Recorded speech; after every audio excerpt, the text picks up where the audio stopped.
ఎక్సెల్లా global study abroad summit 2024 జరగబోతోంది. ఫిబ్రవరి 11న ఉదయం 10 గంటల నుంచి సాయంత్రం 5 గంటల వరకు తాజ్ డెక్కన్, బంజారా హిల్స్, హైదరాబాద్ లో. ఈ సినిమాల వైపు మక్కువ ఎలా కలిగింది? ఎప్పుడు వచ్చారు సినిమాల్లోకి? నాకు చిన్నప్పటి నుంచి సినిమాలు అంటే చాలా ఇష్టం అండి. నా 17వ సంవత్సరంలో మా ఫాదర్ని అడిగాను. అప్పటి కాలం వాళ్ళకి విలేజ్ పీపుల్ సహజంగా తేజ గారు ఆఫీస్కి వెళ్ళాము. ఆయన అన్నారు, ఇదే నా ఫస్ట్ అంటే ఇదేనండి అంటే, అందరూ మా ప్రాణాలు తీయడానికి వస్తారేమిటి అని అన్నారు. ఎవరో ఒకళ్ళు ఇనిషియేటివ్ తీసుకోకపోతే మేము ఎట్లా వస్తామండి. ఓవరాల్ ఎన్ని సినిమాలు చేసి ఉండొచ్చు మీరు? ఒక 75-80 దాకా చేశాను. పిల్లలు ఎంతమంది? మాకు 2 పిల్లలండి, కానీ నాతో వాళ్ళకి కాంటాక్ట్స్ లేవు. ఎందుకని? యాజ్ ఎ మదర్గా నేను చేశాను అనుకుంటా. అది దాంట్లో వాళ్ళకి అసంతృప్తి ఉండొచ్చు, వాళ్ళు కోరుకున్న రేంజ్కి వెళ్ళలేకపోవచ్చు. పక్షులు ఉంటాయి, ఏమి ఆశించి ఆ పిల్లల్ని పెంచవు కదా. మనం కూడా అట్లా అనుకుంటే ఇటువంటి సిచ్యుయేషన్ వచ్చినప్పుడు మనం బాధపడి. మా హస్బెండ్ కూడా కరోనా తగ్గిన తర్వాత ఓల్డేజ్ హోమ్కి వెళ్ళిపోయారండి, చెప్పబెట్టకుండా. ఆయన చనిపోయిన తర్వాత చనిపోయారు అని మెసేజ్ పెట్టాడు కొడుకు. మీ కొడుకు మెసేజ్ పెట్టారు కదా, మీరు వెళ్ళారా చూడడానికి? దహన కార్యక్రమం అయిన తర్వాత పెట్టాడండి. నాకు హార్ట్ మెయిన్ వాల్వ్ 60% డ్యామేజ్ అయిందమ్మా. ఆ టైంలో నేనన్నా ఒక్కదాన్ని ఉండలేను, నా హెల్త్ బాగాలేదు, ఆడికి వచ్చేస్తాను అని అంటే, నా ఇంట్లో కాలు పెట్టానే నీకు ఎంత ధైర్యం. ఇదంతా చూస్తుంది కదా మీ అమ్మాయి, ఏమన్నా మాట్లాడారా? ఆవిడ రెస్పాన్స్ ఏంటి? మా అమ్మాయి ఒకటే ఉంది, విజయవాడలో ఉంటుంది. మా అమ్మాయి నాడు చచ్చిపోయింది, ఆవిడకి నాకు సంబంధం లేదు, ఒకవేళ చచ్చిపోయినా మాకు చెప్పక్కర్లేదు అని. కూతురు కొడుకు బాగా సెటిల్ అయిపోయారు, ఇంకా మీరు రిలాక్స్డ్గా ఇప్పుడు సినిమాలు చేసుకుంటున్నారేమో అనుకున్నాను, కానీ ఇంత అని నేను అనుకోలేదమ్మా అసలు. 9 నెలలు మూసి కనిపించిన పిల్లలు దూరం అయ్యారనేటువంటి బాధ ముళ్ళల్లే గుచ్చుకుంటూ ఉంటుంది గుండెల్లో, ఎక్కడో ఒక దగ్గర, ఏదో ఒక సందర్భం. తల్లిని కదా.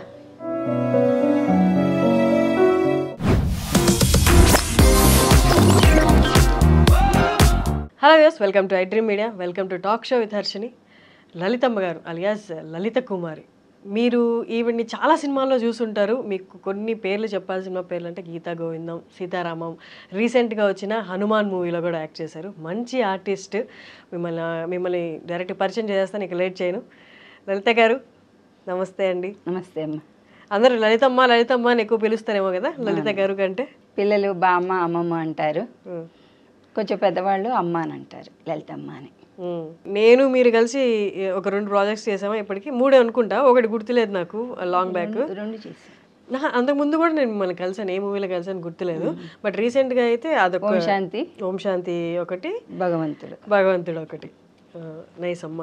అంటే నేను మిమ్మల్ని షూట్లో చూసినప్పుడు నేను అనుకున్నాను అనమాట, అంటే ఎంత చక్కగా ఎంత ఎంతూసియాస్టిక్గా షూటింగ్కి వస్తారు, అంటే చక్కగా మీవన్నీ మీరు మీ సామాగ్రి అంతా సర్దుకొని నీట్గా పొద్దున్నే లేచి ఒక 4 చక్కగా షూటింగ్కి వస్తారు. ఆ షూటింగ్లో కూడా అంటే షూటింగ్ అన్న తర్వాత చాలా అన్కంఫర్టబుల్ సిచ్యువేషన్స్ ఉంటాయి. ఎండలో కూర్చోవాలి, బయట కూర్చోవాలి, గంటలు నిల్చోవాలి, బట్ వాటన్నిటికి కూడా మీరు నవ్వుతూ చక్కగా షూటింగ్ చేశారు. ఇష్టమైన ప్రొఫెషన్ అయితే కష్టమైనా కూడా ఇష్టంగా చేస్తాను. చెప్పండి అమ్మ, మీరు ఎక్కడి నుండి? మా ప్రాపర్ నూజివీడు దగ్గర విసినపేట అండి. మా ఫాదరు స్కూల్ టీచర్ చేసేవారు.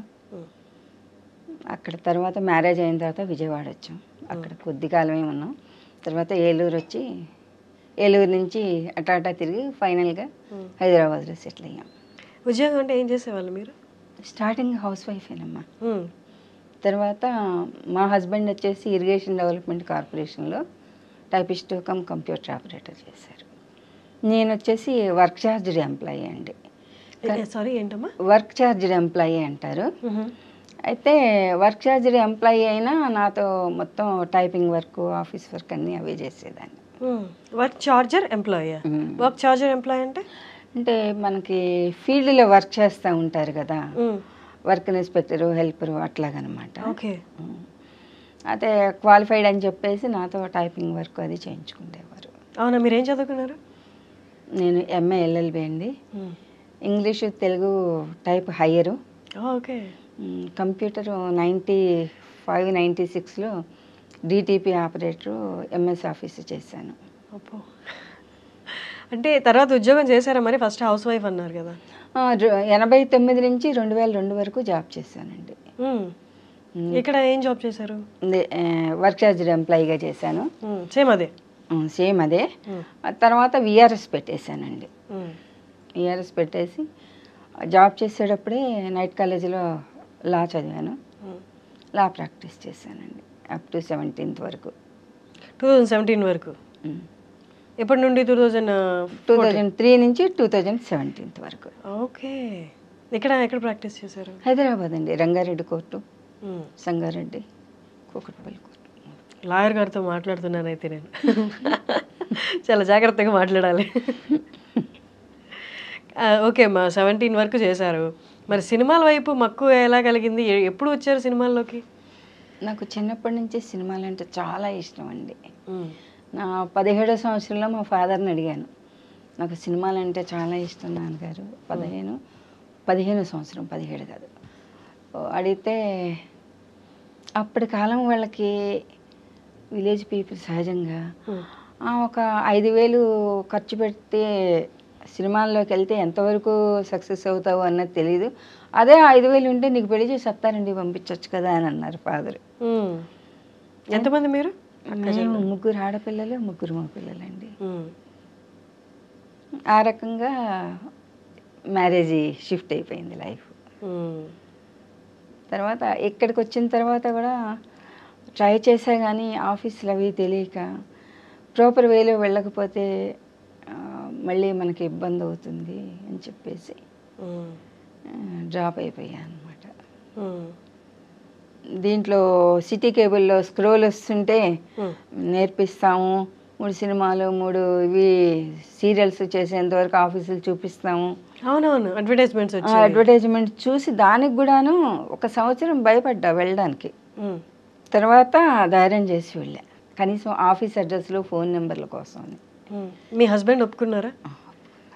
ఆయన సపోర్టివ్గా ఉండేవాళ్ళు. మనము తప్పు చేయనంత వరకు ఎవరికే భయపడక్కర్లేదు, మన అంతరాత్మకి మనం సమాధానం చెప్పుకోగలిగితే చాలు అనే మెంటాలిటీ. అక్కడికి వెళ్ళారు, ఆఫీసులకి వెళ్ళారు.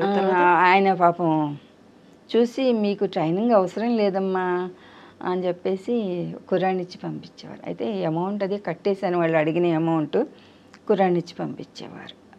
ఆఫీస్కి ఇంత అని చెప్పి అతనికి పే చేయండి అని. ఆ రకంగా ఫస్ట్ నేను సుబ్రహ్మణ్యం ఫర్ సేల్ చేశానమ్మా. కుర్రాన్ని ఇచ్చి పంపించడం అంటే ఏంటి? ఆఫీసులకి, ఆఫీస్ అడ్రస్లు నాకు తెలియవు కదా. ఓకే, మూవీ ఆఫీసర్స్కి ఆయన పంపించేవారు. కుర్రాడు తీసుకెళ్ళేవాడు. ఆ టైంలోనే దిల్ రాజు గారి ఆఫీస్కి వెళ్తే వాళ్ళు సెలెక్ట్ చేశారు సుబ్రహ్మణ్యం ఫర్ సేల్కి. అది ఫస్ట్ సినిమా. ఓకే. తర్వాత తేజ గారి ఆఫీస్కి వెళ్ళాము. ఆయన అన్నారు, ఇదేనా ఫస్ట్ అంటే ఇదేనండి అంటే, అందరూ మా ప్రాణాలు తీయడానికి వస్తారేమిటి అని అన్నారు. ఎవరో ఒకళ్ళు ఇనిషియేటివ్ తీసుకోకపోతే మేము ఎట్లా వస్తామండి, మీరు ఆపర్చునిటీ ఇవ్వండి, నచ్చితే కంటిన్యూ చేస్తాం, లేదు అంటే డ్రాప్ అయిపోతాం అని. ఆ రకంగా ఆయన తీసుకున్నారు తేజ గారు.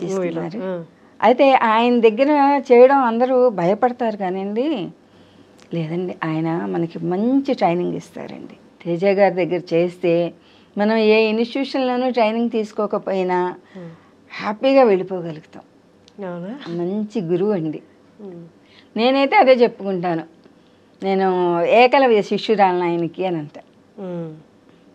చిన్న చిన్న టిప్స్ దాన్ని ఫాలో అయిపోతే చాలు, మనం హ్యాపీగా ఉంటుంది. నేనైతే ఆయన్నే నా గురువుగా భావిస్తాను. అంటే ఏ డైరెక్టర్ అయినా ఒక్కొక్కళ్ళు ఒక్కొక్క రకం, ఆయన ఒక రకం, అందరూ మంచి గురువులే. నేర్చుకోవాలి అంటే తేజ గారు లాంటి వ్యక్తి దగ్గర అయితే ఆయన తిడతారు, కొడతారు అంటారు, కానీ అది తప్పండి. ఎందుకంటే 10 మందిలో మనం ఆయన తిట్టారు అంటే మనలో కసి పెరుగుతుంది. ఇంతమంది ముందు మనం తిట్లు తిన్నాం, మళ్ళీ ఇంకోసారి ఆ పని చేయకూడదు, జాగ్రత్తగా ఉండాలి, మాట పడకూడదు అనేటువంటి పౌరుషం, పట్టుదల పెరిగి జాగ్రత్తగా చేస్తామండి. అది నా ఫీలింగ్. వాళ్ళకు కూడాను ఒక ఇది ఉంటుంది కదా, 10-15 టేకులు తీసుకుని చెప్పినా కూడా వినిపించుకోకపోతే విసుగొస్తుంది ఏ డైరెక్టర్కైనా, కామన్. అది మనం అర్థం చేసుకుని ఫాలో అవ్వగలిగితే హ్యాపీ లైఫ్. ఇప్పుడు వరకు ఎంతమంది యాక్టర్స్తో పని, ఓవరాల్ ఎన్ని సినిమాలు చేసి ఉండొచ్చు మీరు? ఒక 75-80 దాకా చేశానమ్మా. 80 సినిమాలు చేశారు. మీకు ఈ 80 సినిమాల్లో ఈ యాక్టర్తో వర్క్ చేయడం చాలా మంచి ఎక్స్పీరియన్స్, చాలా మంచి వ్యక్తిత్వం కలిగిన యాక్టర్ అనిపించిన యాక్టర్ ఎవరైనా ఉన్నారా? అందరితోటి కంఫర్ట్, మెయిల్ కానీ ఫీమేల్ కానీ మీకు బాగా నచ్చిన, ఇప్పటికీ బాగా నచ్చే వాళ్ళు? అందరితోటి నేను కంఫర్ట్గానే ఫీల్ అయ్యానమ్మా. అందరూ కూడా నన్ను హీరోలు ఏంటి, మన గీత గోవిందంలో చేసిన విజయ్ దేవరకొండ బాగున్నారా బామ్మగారు అని పలకరించేవారు. అమ్మాయి రష్మిగా కూడా అమ్మమ్మ బాగున్నారు అంటే ఆ సినిమాకి తగ్గట్టుగా పిలిచేవాళ్ళు. ఒకళ్ళు బామ్మ అంటే ఒకళ్ళు అమ్మమ్మ అని, ఆ రకంగా. రీసెంట్గా సరిపోదా శనివారం చేసాము నానిగారితో మొన్న. ఓకే. ఆయన కూడా బాగా కోఆపరేట్ చేశారు, బాగా చేశారమ్మా అని ఆయనతోటి కలిసి చేసామండి. నానిగారిది వర్కింగ్ ఎలా ఉంది? ఆయన ఎలా ఉంటారు సెట్లో? మీకు ఏమనిపించింది ఆయన యాక్టింగ్ చూస్తే? Cool person, very cool. మన ఇంట్లో పిల్లాడు ఎట్లా ఉంటాడు అట్లాగే ఆయన. అంటే నార్మల్గా అందరు న్యాచురల్ స్టార్ అంటుంటారు కదా, మీకు అక్కడ యాక్టింగ్ చూస్తున్నప్పుడు కూడా అలాగే అనిపించిందా? ఎంత సునాయాసంగా చేస్తారు? చాలా న్యాచురల్గా చేశారు. మన వాళ్ళు ఎవరైనా ఇంటికి వస్తే ఎట్లాగా మనం కొంచెం హ్యాపీ ఫీల్ అవుతూ చెప్తాం ఏదన్నా, అట్లాగా చాలా హ్యాపీగా చాలా కూల్గా చెప్పారు. మీ ఫేవరెట్ యాక్టర్ ఎవరు? నా ఫేవరెట్ యాక్టర్ అంటే ఓల్డ్ వాళ్ళే చెప్పండి. శోభన్ బాబు గారండి. మా ఏజ్ వాళ్ళకి శోభన్ బాబు హీరో. ఇప్పుడు తరానికి వస్తే అందరూ ఫేవరెటే కాదు. నాగార్జున సార్ కొంచెం ఎక్కువ. ఓకే. చేశారా ఆయన వర్క్ చేశారా? లేదండి. మరి శోభన్ బాబు గారు చనిపోయిన తర్వాత మేము 3 రోజుల దాకా అసలు భోజనం కూడా సహించలేదండి. మాకు చాలా బాధపడ్డాం ఆయన పోయారు అని అంటే. ఒక రకంగా చూస్తే ఆ టీవీ పెట్టుకుని చూడలేకపోయామే దగ్గర నుంచి అనేటువంటి బాధ, అసలు చాలా బాధ వచ్చేసిందండి. డ్రీమ్ బాయ్ కదా మీ అందరికి. మా ఇంట్లో మా అమ్మ కూడా టీవీ చూస్తూ ఏడ్చేసింది అనమాట. ఎంత అంటే అప్పట్లో హీరోస్కి, ఇప్పుడు కూడా కనెక్ట్ అవుతారు, అప్పట్లో హీరోస్కి ఆడియన్స్ కనెక్ట్ అయ్యేది ఒక డిఫరెంట్ లెవెల్లో కనెక్ట్ అవుతారేమో అనిపించింది. ఆప్యాయత ఎక్కువ, ప్రేమ ఎక్కువ. మీకు కూడా చాలానండి. మీకు సినిమాల్లో వర్క్ చేయడం అనేది ఇందాక నేను అన్నట్టు కొంత అన్కంఫర్టబుల్ సిచ్యువేషన్స్ ఉంటాయి. మీకు ఈ త్రూఅవుట్ 80 మూవీస్లో ఎట్లా ఉంది పరిస్థితి? ఎట్లా ఉంది మూవీస్లో వర్క్ చేయడం? ఓకేనా? ఎందుకంటే ఈ మాట ఎందుకు అడిగానంటే, మీరు అప్పటిదాకా లా చేశారు, లా ప్రాక్టీస్ చేశారు, లాయర్గా ఉన్నారు, అంతకుముందు ఇంకొక జాబ్ చేశారు. అక్కడ మీ వర్క్కి బేస్ చేసుకొని రెస్పెక్ట్ ఇస్తారు. ఇక్కడ అలా కాదు, అందరూ ఒకటి, అందరూ పరిగెడుతూ ఉంటారు. ఆ యాక్టర్ ఏ యాక్టర్ కింద మీద పడి ఎట్లయినా ఆ సీన్ కంప్లీట్ చేయాలని చూస్తుంటారు. ఇక్కడ ప్రత్యేకంగా రెస్పెక్ట్ అనేది ఏమి ఉండదు. సినిమా రిలీజ్ అయ్యి హిట్ అయ్యి మనకు పేరు వచ్చేంత వరకు కంప్లీట్లీ డిఫరెంట్ ఫీల్డ్స్ కదా, అందుకోసం అడుగుతున్నాను. నాకు అటువంటి అన్కంఫర్టబుల్ ఏం రాలేదమ్మా. నేను అడ్వకేట్ అని చెప్పి తెలిసి కొంతమంది ఆర్టిస్టులు కానివ్వండి, టెక్నీషియన్స్ కానీ, వాళ్ళకి ఏమన్నా ప్రాబ్లమ్స్ ఉంటే అమ్మగారు అని బామ్మగారు అని మాకే ప్రాబ్లం, ఎట్లా చేస్తే బాగుంటుంది అని సలహాలు అడిగేవాళ్ళు. నా పరిధిలో నేను సలహాలు చెప్పేదాన్ని. ఖాళీ టైంలో నేను ఒకటే చెప్పేదాన్ని, వర్క్ మానుకుని, మా వర్క్ మధ్యలో గ్యాప్ వచ్చింది కదా అని గబగబా వచ్చి అడిగితే వాళ్ళు పిలిచిన టైంలో ఈ జాస్లో ఉంటారు కానీ ఆ జాస్లో ఉండరు కదమ్మా. అందుకని లంచ్ టైం అంటే కొంచెం లిబరల్గా ఉంటుంది. ప్యాకప్ చెప్పిన తర్వాత అంటారా, అది మీకు మాకు సాధ్యం కాదు, నా నెంబర్ మీ దగ్గర ఉంటుంది కాబట్టి ఫోన్ చేయొచ్చు, ఎనీ టైం సలహా అడగచ్చు, నేను చెప్తాను అనేదాన్ని. అందరూ ఆల్మోస్ట్ అట్లాగే ఉండేవాళ్ళు. ఏదన్నా ఉంటే కూర్చుని కబుర్లు చెప్పుకోవడం, మా అనుభవాలన్నీ నెమరు వేసుకోవడం. మీ హస్బెండ్? మా హస్బెండ్ చనిపోయారండి కరోనా తర్వాత. కరోనా వల్ల? లేదండి, న్యాచురల్ డెత్. పిల్లలు ఎంతమంది? మాకు 2 పిల్లలండి, కానీ నాతో వాళ్ళ కాంటాక్ట్స్ లేవు. ఎందుకని? If you are ready to speak. ఎందుకు అంటే వాళ్ళ ఒపీనియన్స్ మనకు తెలియదమ్మా. నేను ఎవరి ఒపీనియన్స్ వాళ్ళకు ఉంటాయి కదా. నా మటుకు నేను యాజ్ ఎ మదర్గా నేను చేశాను అనుకుంటా. అది దాంట్లో వాళ్ళకి అసంతృప్తి ఉండొచ్చు, వాళ్ళు కోరుకున్న రేంజ్కి వెళ్ళలేకపోవచ్చు. నేను నా పరిధిలో నేను చేసేదాన్ని. నాకు వెనకాతల ఆస్తిపాస్తులు ఏం లేవు, ఆ జాబే ఆధారం. బాబుని బీటెక్ దాకా చదివించాను. మా వారైతే నేను చదివించలేను వద్దు అంటే, ఇట్లా కాదు, వాళ్ళ బతుకు వాళ్ళు బతికేట్టుగా మనం వాళ్ళకి చదువు చెప్పించాలి, మనల్ని చూడక్కర్లేదు, వాళ్ళ ఫ్యామిలీని వాళ్ళు మెయింటైన్ చేసుకోవాలి కదా అని చెప్పేసి నేను బీటెక్ వరకు చేయించానమ్మా. లవ్ మ్యారేజ్ చేసుకుని ఇంట్లో నుంచి వెళ్ళిపోయాడు. మేము యాక్సెప్ట్ చేసాం మ్యారేజ్. బట్ ఆ అమ్మాయి పేరెంట్స్ ఫస్ట్ మేము ఒప్పుకోమని చెప్పి తర్వాత వచ్చేసి బయని బెదిరించి ఏదో ఏమిటి అనేది మనకి ఏ విషయం తెలియదు, చెప్పలేదు. ఒకసారి మాటల్లో బెదిరించి చేశారు అని అన్నాడు. నీకన్నా నువ్వు హ్యాపీగా ఉంటే మేము హ్యాపీగా ఉంటాం, నువ్వు బాధపడితే అయ్యో పిల్లాడు బాధపడుతున్నాడే అంటే బాధపడతాం, అంతకుమించి మేము చేయగలిగింది లేదు.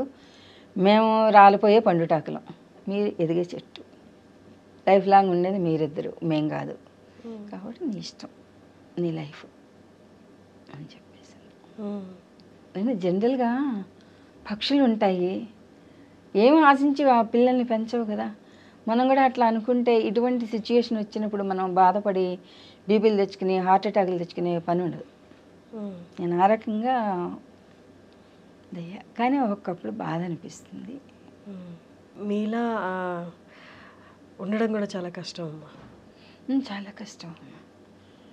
మా హస్బెండ్ కూడా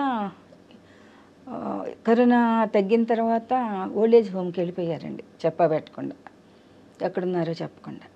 మీరిద్దరు బాగానే ఉంటారు కదా? బాగానే ఉంటాం, కానీ అతను మ్యారేజ్ చేసుకుని వెళ్ళిపోయిన తర్వాత అతను మ్యారేజ్ చేసుకోవడం ఫాదర్కి ఇష్టం లేదు. నేను ఒకటే అన్నా, ఇష్టం లేకపోయినా వాడికి ఇష్టమైంది కాబట్టి లైఫ్ లాంగ్ ఉండేది వాళ్ళిద్దరూ చేసుకునేవ్వండి, కష్టమైన సుఖమైనా వాళ్ళే భరిస్తారు, మీరు నేను పోషించం. ఒక స్టేజ్ వరకే పేరెంట్స్ చూడగలరు, తర్వాత పేరెంట్స్ గెస్ట్లు అవుతారు అనే ఆలోచనతో. అంటే ఆయన కొంచెం పట్టుదలకు, ఆయన మనసులో ఏమనుకున్నారో తెలియదు, ఆయన కొంచెం ఫీల్ అయ్యారు. ఆ తర్వాత కరోనా తర్వాత ఇంట్లోంచి వెళ్ళిపోయారు, ఎక్కడ ఉన్నారు అన్నది కూడా తెలియలేదు. అప్పుడు ఇంట్లో ఎవరెవరు ఉన్నారు? మీరు మీ పాప ఉండేవాళ్ళ? లేదండి, నేను మా వారు ఇద్దరమే ఉండేవాళ్ళం. మా పాపకి మ్యారేజ్ అయిపోయిందండి, అప్పటికే మ్యారేజ్ అయిపోయింది. ఆమెకి ఒక కూతురు, ఆమె మెడిసిన్ చేస్తుంది. ఆ టైంలో వెళ్ళిపోయారు. సరే, ఇంకా ఎన్ని చోట్ల వెతికినా నాకు ఆ టైంలో బయటకు వెళ్ళడానికి వెహికల్స్ అవి ఏం లేవు కదండి. కరోనా వచ్చి తగ్గిన తర్వాత కూడా వెంటనే వెహికల్స్ అవి ఏం లేవు. ఆ టైంలోనే నాకు మనసు మమత సీరియల్లో ఆఫర్ వచ్చిందండి. ఏదో బతుకు తెరువు వచ్చింది అంతే చాలా అనుకున్నాను. వెళ్ళేదాన్ని, వచ్చేదాన్ని. ఎన్ని విధాలు ట్రై చేసినా దొరకలేదండి. మా చుట్టాల వాళ్ళు, వాళ్ళ మేనమా కజిన్ వాళ్ళు ఉంటే పాపం ఆయన ట్రై చేశారు, అయినా దొరకలేదు. లాస్ట్లో ఆయన చనిపోకముందే నాకు ఆ టైంలోనే బీపీ షుగర్ డౌన్ అయిపోయి ఫెయింట్ అయి పడిపోయేదాన్నమ్మ. ఆలోచించి టెన్షన్ కదా, ఆయన ఎక్కడున్నారు. అంతక్రితం ఆయనకి 2 ఆపరేషన్లు అయ్యాయి, యాక్సిడెంట్ అయింది. కర్ర లేకుండా ఎక్కడికి నడవలేరు. ఆ మనిషి ఎక్కడికి వెళ్ళారు అన్నది తెలియదు కదా. ఇప్పుడు ఎన్ని కొట్టుకున్నా ఎన్ని తిట్టుకున్నా భార్యాభర్త కష్టం వచ్చినప్పుడు కష్టం ఎవరికైనా కష్టమే కదా. కోపంలో ఎన్నో అనుకుంటాం. ఫైనల్గా తెలిసింది ఏమిటయ్యా అంటే ఆయన పోయిన తర్వాత, ఆయన చనిపోయిన తర్వాత చనిపోయారు అని మెసేజ్ పెట్టాడు కొడుకు. అతను వెళ్ళిపోయిన సంగతి కొడుక్కి తెలుసు. కొడుకే వాళ్ళ మామగారి ద్వారా ఓల్డేజ్ హోమ్లో పెట్టారు రామంతపూర్లో. మేము కృష్ణానగర్లో ఉండేవాళ్ళం. ఆ టైంలో వెహికల్స్ అవి లేవు, బస్సులు లేవు. కృష్ణానగర్ నుంచి రామంతపూర్ నియర్లీ 15 కిలోమీటర్స్, నడుచుకుని వెళ్ళే డిస్టెన్స్ కాదు. కార్లో తీసుకెళ్లారు అంటూ ఆయనే, అంతకుమించి ఆయనకి ఎవరూ తెలియదు. లాస్ట్లో తెలిసిన సుఖం ఉండదు కదా ఆయన పోయిన తర్వాత. ఇప్పుడు ఆయన మీదే కదా కోప్పడి ఆయన వెళ్ళిపోయారు. కొడుకే తీసుకెళ్ళి పెట్టడం ఏంటి అక్కడ? కొడుకు మామగారమ్మ, కొడుకు మామగారే తీసుకెళ్ళి పెట్టడం ఏంటి అసలు? కొడుకు ప్రోత్సాహం. ఇప్పుడు పిల్లలు తప్పు చేస్తుంటే పెద్దవాళ్ళు అట్లా చేయకూడదు నాన్న, కోపంలో వాళ్ళు మూడు పెళ్ళం ఎన్నో అనుకుంటారు అని చెప్పేసి పెట్టిన తర్వాత నాకు ఇంటిమేట్ చేయాలి. అమ్మ మీరు కంగారు పడద్దు, ఆయన ఏదో మెంటల్గా డిస్టర్బ్ అయ్యారు, మీరు ప్రశాంతంగా ఉంటారు కదా. నేను ప్రశాంతంగా ఉంటాను. ఆ టైంలోనే నేను అడిగాను, ఏరా నేను నీ దగ్గరికి వచ్చేస్తాను, నాకు పాస్పోర్ట్ కూడా ఉంది, ఒక్కదాన్ని ఉండాలి అంటే నేను హార్ట్ పేషెంట్ని, నాకు హార్ట్ మెయిన్ వాల్వ్ 60% డ్యామేజ్ అయిందమ్మా. లెఫ్ట్ సైడ్ 2 వాల్స్కి క్లాట్స్ వచ్చాయి. మనిషి సాయం లేకుండా ఒక్కళ్ళు ఉండాలంటే డేంజర్ అమ్మ. అక్కడికి మీరు బాత్రూంలో స్నానానికి వెళ్ళినా కూడా డోర్ లాక్ చేసుకోవద్దు అని అడ్వైజ్ ఇచ్చారండి డాక్టర్ గారు. ఆ టైంలో నేనన్నా ఒక్కదాన్ని ఉండలేనురా, నా హెల్త్ బాగాలేదు, ఆడికి వచ్చేస్తాను అని అంటే ఏం మాట్లాడలేదండి.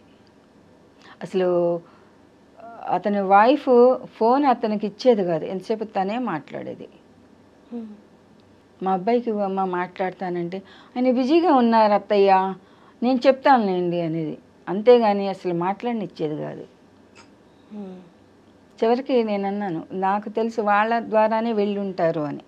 అంతకు మించి ఈయనకి కాంటాక్ట్స్ ఎవరో తెలియదు. ఆయన ఆఫీస్ వాళ్ళతో కూడా పెద్ద కాంటాక్ట్స్ ఉండవు. తర్వాత నేను అన్నాను, నా హెల్త్ పొజిషన్ బాగాలేదు, నువ్వేమీ నన్ను తీసుకెళ్తానని కానీ ఏమీ అనలేదు, నువ్వు మనిషి సాయం కావాలి, మీ నాన్నగారు ఎక్కడున్నారో నీ ద్వారా నువ్వు ఎంక్వైరీ చేయించు. నా వంతు నేను చేశాను. 40 ఓల్డేజ్ హోమ్స్ నేను ఫోన్లు చేసి కనుక్కున్నాను, ఆన్లైన్లో సెర్చ్ చేసి 40 ఓల్డేజ్ హోమ్స్. అక్కడికి ఈయన జాయిన్ అయిన ఓల్డేజ్ హోమ్కి కూడా ఫోన్ చేశాను. మేము ఎవరిని చేర్చుకోలేదమ్మా అనంది ఆవిడ. అన్నా మరి నా పరిస్థితి నేను వస్తానంటే, నా ఇంట్లో కాలు పెట్టడానే నీకు ఎంత ధైర్యం అని అన్నాడు. సరే ఎవరండి? కొడుకు మెసేజ్ పెట్టాడు. నేనన్నా సరే అయితే మీ నాన్నగారు ఎక్కడికి వెళ్ళారో తెలీదు, నా ఆరోగ్య పరిస్థితి బాగాలేదు, మా మ్యారేజ్ కూడా అఫీషియల్ మ్యారేజ్ కాదు, ఎందుకంటే మా వారికి ఫస్ట్ వైఫ్ ఉంది, ఆవిడ మెంటల్ డిజార్డర్ అని చెప్పేసి విడాకులు అయిపోయాయని నన్ను మ్యారేజ్ చేసుకున్నారు. ఆవిడకి డైవోర్స్ అయిన తర్వాత నన్ను యాక్చువల్గా రిజిస్టర్ మ్యారేజ్ చేసుకోవాలి, రిజిస్టర్ చేయించలేదండి ఎన్నిసార్లు అడిగినా. సో నాది ఇంట్లో వాళ్ళు చూసుకోలేదా? మీ ఇంట్లో మా పేరెంట్స్కి వాళ్ళు చెప్పారు డైవర్స్ అయిపోయాయి అని అన్నారు. మ్యారేజ్ అయిన తర్వాత డైవర్స్ అవ్వలేదు, ఇంకాను అప్లై చేసాము అన్నారు. డైవర్స్ అయిన తర్వాత, డైవర్స్కి ముందు మ్యారేజ్ అయినా అది ఇల్లీగల్ అండి, చేయగలిగింది ఏమీ లేదు. నేను అప్పుడు పెద్ద ఎడ్యుకేషన్ కూడా లేదు, 10th డిస్కంటిన్యూ. ఆఫ్టర్ మ్యారేజ్ పట్టుబట్టి చదువుకున్నా, MA LLB వరకు. ఇప్పుడు ఆయన చనిపోయిందని మీ కొడుకు మెసేజ్ పెట్టారు కదా, మీరు వెళ్ళారా చూడడానికి? దహన కార్యక్రమం అయిన తర్వాత పెట్టాడండి. అమ్మా. అయితే నేను హెల్త్ బాగాలేదని నేను అడిగితే రానివ్వలేదు కదా. నిన్న బాగానే ఉందిరా, నువ్వు రానివ్వట్లేదు, మీ నాన్న ఎక్కడ ఉన్నారో తెలీదు, మా మ్యారేజ్ కూడా లీగల్ కాదు, నేను సెకండ్ మ్యారేజ్ చేసుకుందాం అనుకుంటున్నాను అంటే కొడుకేం సమాధానం చెప్పలా. కోడలు మాత్రం మీరు ఎక్కడున్నా సుఖంగా సంతోషంగా ఉంటే మాకు అంతే చాలు అని అన్నది. ఆ టైంలో ఇంకా నేను కాన్బర్ట్ పొజిషన్లో, నేను నా హెల్త్ పాయింట్ ఆఫ్ వ్యూలో ఒక రిటైర్డ్ జడ్జి సలహా మీద, అండ్ మరి ఇది అంటే మీరు ఎన్ని సంవత్సరాలు ఆయనతో ఉన్నానమ్మా, మీది లివింగ్ రిలేషన్ అవుతుంది కానమ్మా, లీగల్ కాదు. ఆయన ఎందుకు, మీ వారు ఎందుకు రిజిస్టర్ చేయించలేదు? ఆయనకి వేరే ఉద్దేశాలు ఏమైనా? అసలు నా అనుమానం అంటే ఆమెకి డైవర్స్ ఇవ్వలేదని నా అనుమానం, ఓన్లీ మెయింటెనెన్స్ ఇచ్చారని, లంసమ్ అమౌంట్ మెయింటెనెన్స్ ఇచ్చారు అని. లేకపోతే రిజిస్టర్ చేయించడానికి అభ్యంతరం ఉండదు కదండి. అంటే యాజ్ అడ్వకేట్గా నా ఒపీనియన్, ఎందుకంటే నాకైతే చూపించలేదు డైవోర్స్ పేపర్స్. ఇటువంటి ఇంపార్టెంట్ పేపర్స్ దగ్గర పెట్టుకుంటారు కానీ పేరెంట్స్ ఇంట్లో పెట్టుకోరు ఎవరు, అది నా ఒపీనియన్. ఆయన చనిపోయేంత వరకు ఏ క్లారిటీ ఇవ్వలేదు మీకు? ఏ క్లారిటీ లేదు. మరి అన్ని రోజులు మీరు అంటే ఆయనతో ఉంటున్నప్పుడు, కాపురం చేస్తున్నప్పుడు ఎప్పుడో ఒక సిచ్యువేషన్ వస్తుంది కదా, గట్టిగా పట్టుబట్టి కూర్చొని రిజిస్టర్ చేయిస్తారా లేదా, అలాంటి సిచ్యువేషన్ రాలేదా? అటువంటి సిచ్యువేషన్ వచ్చేప్పటికే నాతో దెబ్బలాట మొదలెట్టి మాట్లాడడం మానేశారు గట్టిగా. అడిగి ఎన్నేళ్ళ మ్యారేజ్ జర్నీ అమ్మా అది? ఎన్నేళ్ళు మీది? మా మ్యారేజ్ 76లో అయిందమ్మా. ఆయన ఇంట్లో నుంచి వెళ్ళిపోయింది 20th వెళ్ళారు, 2020లో. దగ్గర దగ్గర 44 years. తర్వాత మీరు చెప్తున్నారు జడ్జి సలహాతో నేను సెకండ్ మ్యారేజ్ చేసుకున్నాను. ఆయన లీగల్ ప్రొఫెషను, ఆయన మ్యారేజ్ చేసుకున్నా. ఆయన ఇప్పుడు నాతో ఇక్కడే ఉంటారు, వాళ్ళ పిల్లలు కూడా ఒప్పుకున్నారు. ఎప్పుడు ఏ ఇయర్లో చేసుకున్నారు? ఈయన వెళ్ళిపోయిన తర్వాతనమ్మా. 20th అంటే మా అబ్బాయిని అడిగాను, ఏం మాట్లాడలేదు. ఆయన ఇక్కడికి వచ్చి మ్యారేజ్కి ముందర ఫోన్ చేసాం. ఫోన్ చేస్తే అప్పటికి కూడా మా కొడుకు ఇవ్వలేదండి ఫోను. నా కోడలే మాట్లాడింది, ఏమ్మా మరి మీ అత్తయ్య ఆరోగ్యం బాగాలేదు, నేను ఇట్లా మ్యారేజ్ చేసుకుందాం అనుకుంటున్నాను, నా వైఫ్ కార్డియాక్ అరెస్ట్తో చనిపోయింది, మా పిల్లలు యాక్సెప్ట్ చేశారు, మీరు కనుక ఆవిడ కేర్ తీసుకుంటాను అంటే నేను వెళ్ళిపోతాను, లేదు అంటే నేను మ్యారేజ్ చేసుకుంటాను, ఆవిడ ఇది నాకు నచ్చింది ప్రొఫైలు అని చెప్పేసి అన్నారు. అప్పుడు కూడాను ఆవిడెక్కడున్నా సుఖంగా సంతోషంగా ఉండటమే మాకు కావాలి అని అన్నది. కానీ అక్కర్లేదండి, వారానికి ఒక్కసారి ఫోన్ చేస్తాం, ఆవిడని మేము చూసుకుంటామని ఒక్క మాట అనలేదండి. ఒక్క మాట ఆ పిల్లల దగ్గర నుంచి, ఎవరి దగ్గర నుంచి వచ్చినా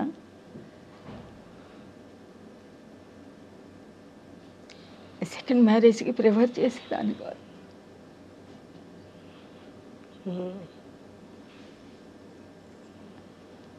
నేను ఒక్కటే అనుకుంటానమ్మా, కనీ పంచిన తల్లిగా చచ్చిపోయేలోపు ఒక్కసారి నా పిల్లల్ని కళ్ళతో చూస్తే చాలా అనిపిస్తుంది.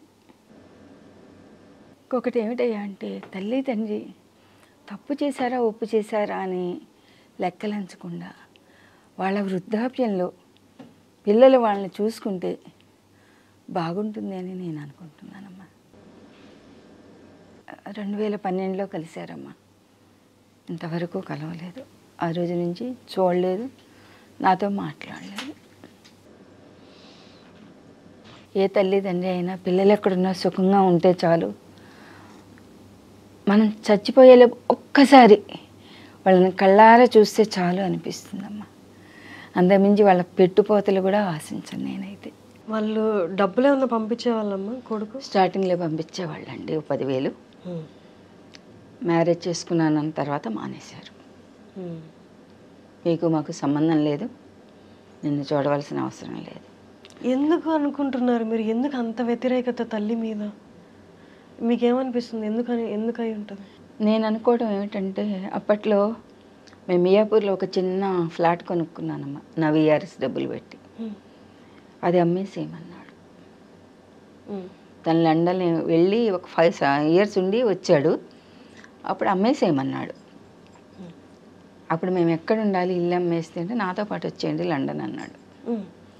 అంటే నువ్వు అక్కడ ఎంతకాలం ఉంటే అన్ని సంవత్సరాలు మేము అక్కడ ఉండిపోవచ్చా అని అన్నా. లేదు 6 months అన్నాడు. After 6 months what? అంతే కదా, కరెక్ట్ క్వశ్చన్. ఆఫ్టర్ 6 months మేము ఎక్కడ ఉండాలి? లండన్ నుంచి వస్తాము, ఇల్లు ఉండదు, వాకిలు ఉండదు, మరి ప్రాక్టీస్ ఉండదు, అప్పుడు మేము ఎక్కడ ఉండాలి? అంతే. లండన్ నుంచి వచ్చి 4 రోజులు మా ఇంట్లో ఉన్నాడు ఫస్ట్. ఈ 4 రోజుల్లో ఈ కాంట్రవర్సీస్ అన్నీ జరిగాయి, ఈ డైలాగ్స్. వాళ్ళ అత్తగారింటికి వెళ్ళిన తర్వాత మరి అక్కడ వాళ్ళు ఏం చెప్పారో మనకు తెలియదు. ఏ విషయాలు చెప్పేవాడు కాదు. ఏదైనా ఉంటే చెప్పు, సాల్వ్ చేసుకుందాం కూర్చున్నానంటే చెప్పేవాడు కాదు. ఆ రకంగా కోపం పెంచుకున్నాడు. ఇప్పుడు ఈయన మీరు ఎవరైతే మ్యారేజ్ చేసుకున్నారో ఆయన మిమ్మల్ని బాగా చూసుకుంటున్నారు? బాగా చూసుకుంటారండి. ఇప్పుడు మీకు సంబంధించింది ఏదైనా వారే చూసుకుంటున్నారు? ఆయనే చూసుకుంటారు. ఫినాన్షియల్గా కానీ, మీ హెల్త్ కానీ, మీ కేర్ కానీ. వారు ఏమన్నా ప్రొఫెషన్లో ఉన్నారా ఇప్పుడు? వారు ఆయన ప్రొఫెషన్ ఏం లేదండి ప్రస్తుతం. ఆయన ఏదో టైంపాస్కి షేర్ మార్కెట్ అవి చూసుకుంటూ ఉంటారు. Okay okay. సో ఇప్పుడైతే మీరు ప్రశాంతంగానే ఉన్నారు కదా? ఎంత ప్రశాంతంగా ఉన్నానమ్మా. 9 నెలలు మోసి కనిపించిన పిల్లలు దూరం అయ్యారనేటువంటి బాధ ముళ్ళల్లే గుచ్చుకుంటూ ఉంటుంది గుండెల్లో. ఎక్కడో ఒక దగ్గర ఏదో ఒక సందర్భం. తల్లిని కదా. మీ అమ్మాయి ఇదంతా చూస్తుంది కదా, మీ అమ్మాయి ఏమన్నా మాట్లాడారా? ఆవిడ రెస్పాన్స్ ఏంటి? No response. ఆవిడకి వాళ్ళ అమ్మాయిని నేను మెడిసిన్ చదివించాలంది. ఫైనాన్షియల్ సపోర్ట్ అయితే నేను చేయలేనమ్మా, మోరల్ సపోర్ట్ చేస్తాను. మీ దగ్గర ఎక్కడి నుంచి వస్తాయని డబ్బులు మిమ్మల్ని అడగడం? మీ దగ్గర డబ్బులు ఉన్నాయా? లేదమ్మా, ఫ్లాట్ తప్పించి నా దగ్గర ఏమీ లేవు. ఇప్పుడు మీరు ఉంటుంది ఆ ఫ్లాట్లోనే? ఇంకేం మాట్లాడలేదు మీ అమ్మాయి? మా అమ్మాయి ఒకటే ఉంది, విజయవాడలో ఉంటుంది. మా అమ్మ ఏనాడో చచ్చిపోయింది, ఆవిడకి నాకు సంబంధం లేదు, ఒకవేళ చచ్చిపోయినా మాకు చెప్పక్కర్లేదు అని. సింపుల్. ఎందుకు అంత పెద్ద మాట అనాల్సిన అవసరం ఏంటి? వాళ్ళ అమ్మాయిని డాక్టర్ చదివించలేదు, మెడిసిన్ చదివించలేదు. అంటే ఈ పని చేయకపోతే తల్లిని వద్దని వేసుకున్నారా? ఇల్లమ్మ పోతే తల్లొద్దు, మెడిసిన్ చదివిపోతే తల్లొద్దా?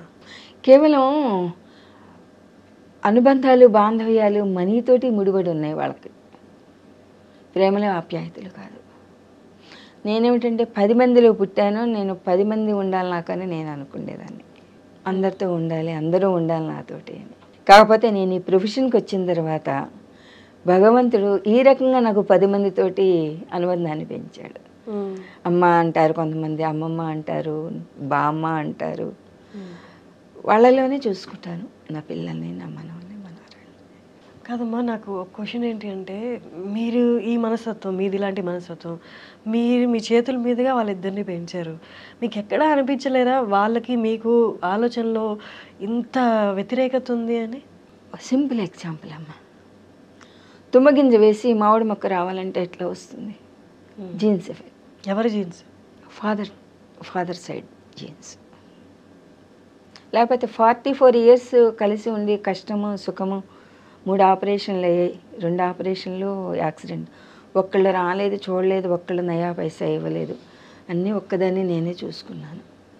కనీసం ఇంత చేసింది నాకు ఈ టైంలో, ఏదో కోపంలో ఏదన్నా అన్నా కూడా మనం పట్టించుకోకూడదు అని అనుకుని ఒక్క క్షణం ఆలోచిస్తే ఆ మనిషి ఈ రోజుకి ఇంకా బతికుండేవాడండి.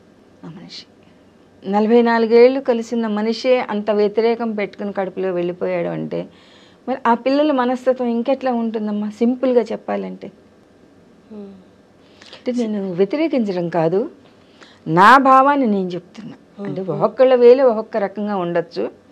నేను పుట్టి పెరిగిన వాతావరణం బట్టి నా ఆలోచన పద్ధతి అందరూ బాగుండాలి, అందరితో ఉండాలి అన్న ఇదితోటి, నా అనుభవంతో నేను చెప్తున్నాను అనమాట.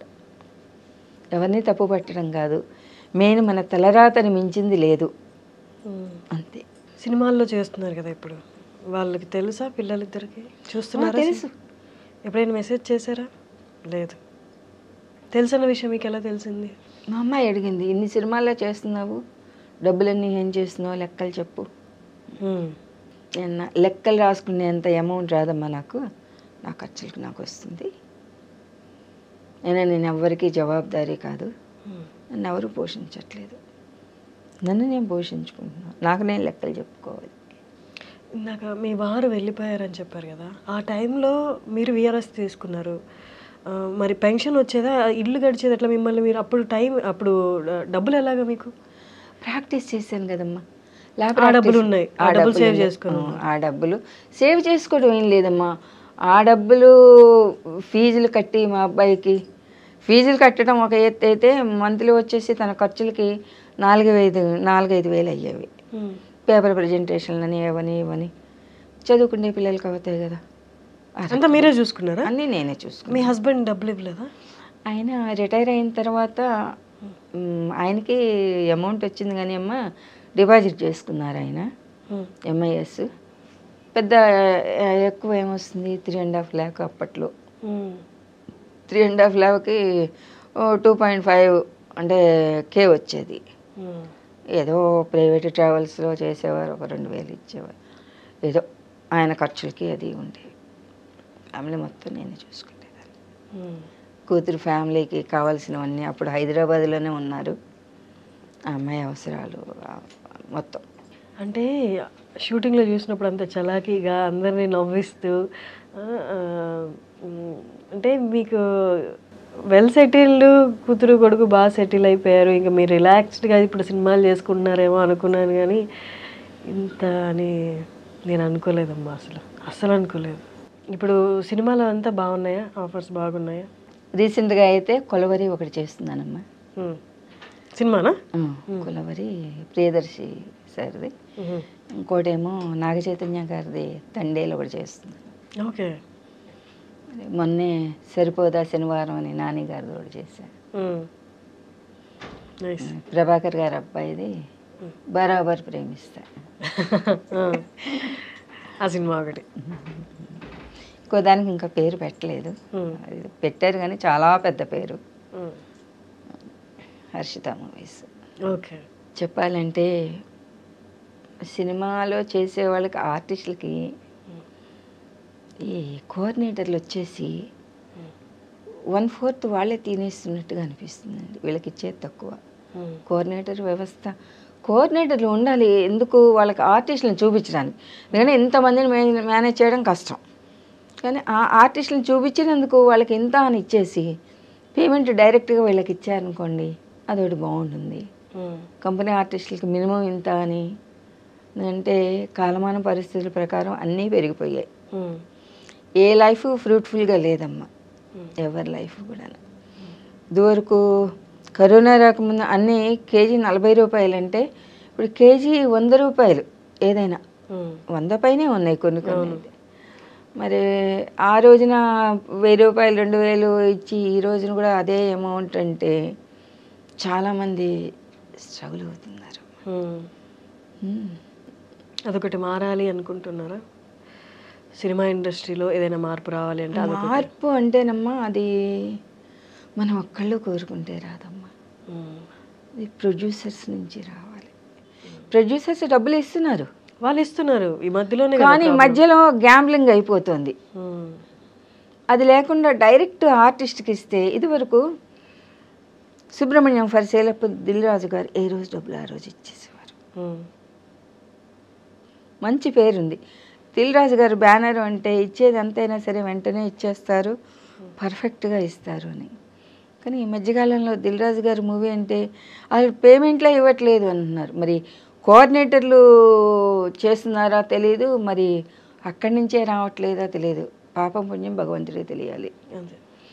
కానీ ఆయన పేరు మాత్రం బదనాం అయిపోతుంది.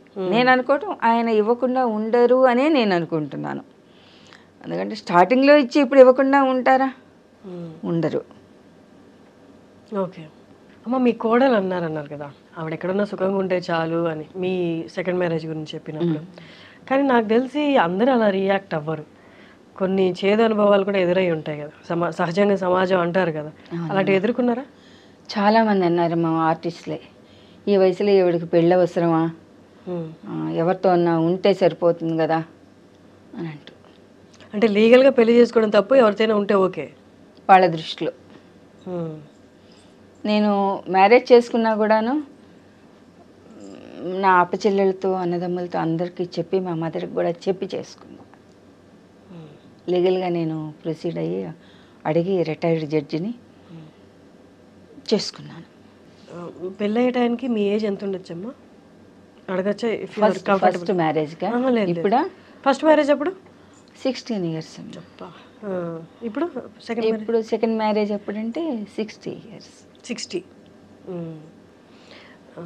ఇప్పుడు మీరు ఎవరినైతే చేసుకున్నారో వారి నుండి, అంటే మీరు ఇన్నేళ్ళు మిస్ అయినా, అంటే నన్ను ఇలా చూసుకొని ఉంటే బాగుండు, భార్యాభర్తల మధ్య అండర్స్టాండింగ్ ఏదైతే ఉందో, ప్రేమ ఏదైతే ఉందో, అది వీరి నుంచి ఏమైనా కనిపిస్తుందా? ఆ మిస్ అయిన ఫీలింగ్ పోయిందా? మిస్ అవ్వటం అంటూ ఏం లేదమ్మా, ఉన్నంత వరకు మంచిగానే చూసుకున్నారు. చూసుకోవడం అంటే మీ గురించి కేర్ తీసుకోవడం ఒకటమ్మా, అంటే మిమ్మల్ని పోషించడం ఒకటి. అలా కాకుండా మిమ్మల్ని అర్థం చేసుకొని, మిమ్మల్ని కూడా గుర్తించి, మీ భావాలకు రెస్పెక్ట్ ఇవ్వడం, ఇది ఇంకొక లెవెల్. అది ఇక్కడ దొరుకుతుందా మీ సెకండ్ మ్యారేజ్లో? ఫస్ట్ మ్యారేజ్లోనూ దొరికింది, ఇక్కడ దొరుకుతుంది. ఎందుకంటే వెళ్ళిపోయారు కదా అని మనం చెడు చెప్పకూడదు ఎప్పుడు కూడాను.